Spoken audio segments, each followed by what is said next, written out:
ಯಾವುದೇ ಕಾರಣಕ್ಕೂ ನೀವು ಟ್ಯೂಬೆಕ್ಟಮಿ ಮಾಡಿಸ್ಕೊಂಡ್ಬಿಟ್ಟಿರ್ತೀರಿ, ಅಂದರೆ ಗರ್ಭನಿರೋಧಕ ಶಸ್ತ್ರಚಿಕಿತ್ಸೆ ಮಾಡಿಸ್ಕೊಂಡ್ಬಿಟ್ಟಿರ್ತೀರಿ. ಈಗ ಮತ್ತೆ ಮಗು ಬೇಕಿದೆ, ಮಗು ತೀರ್ಕೊಂಡಿರ್ಬೋದು, ಅಥವಾ ನಿಮ್ಮ ಮನಸ್ಸು ಬದಲಾಗಿರ್ಬೋದು, ಅಥವಾ ಇನ್ನೊಂದು ಮದುವೆ ಆಗಿರ್ಬೋದು. ಯಾವುದೇ ಕಾರಣಕ್ಕೂ ನಿಮ್ಗೆ ಇನ್ನೊಂದು ಮಗು ಬೇಕಂದ್ರೆ ಏನು ಆಪ್ಷನ್ ಇದೆ?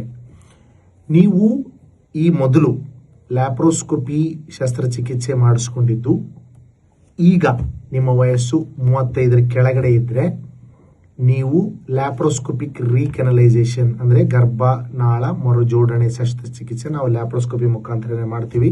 ಒಳ್ಳೆ ಸಕ್ಸಸ್ ರೇಟ್ ಇದೆ.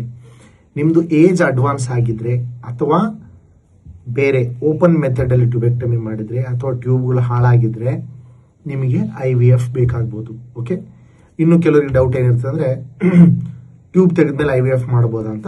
100% IVF ಮಾಡೋಕೆ ಮತ್ತೆ ಟ್ಯೂಬ್ ತೆಗೆದಿರೋದಕ್ಕೆ ಯಾವುದೇ ಸಂಬಂಧ ಇಲ್ಲ. ಓಕೆ, ಟ್ಯೂಬ್ಗಳ ಅವಶ್ಯಕತೆ IVF ಅಲ್ಲಿ ಬೇಕಾಗೋದಿಲ್ಲ. ಯಾಕಂದ್ರೆ ನಾವು ಭ್ರೂಣಗಳನ್ನು ಹೊರಗಡೆನೆ ತಯಾರು ಮಾಡಿ ಗರ್ಭಾಶಯದಲ್ಲಿ ಹಾಕೋದ್ರಿಂದ ನೇರವಾಗಿ ನಾವು ಅದನ್ನು ಮಾಡಬಹುದು. Okay, so simple. ನಿಮ್ಮ ವಯಸ್ಸು ಸಣ್ಣದಿದ್ದು ಈ ಮೊದಲು ಲ್ಯಾಪ್ರೋಸ್ಕೋಪಿಕ್ ಶಸ್ತ್ರಚಿಕಿತ್ಸೆ ಆಗಿದ್ರೆ ರೀಕೆನಲೈಸೇಷನ್ ಅಂದರೆ ಗರ್ಭನಾಳ ಮರುಜೋಡಣೆ ಅಥವಾ IVF, ಈ 2 ಆಪ್ಷನ್ಗಳು ನಿಮಗಿದೆ.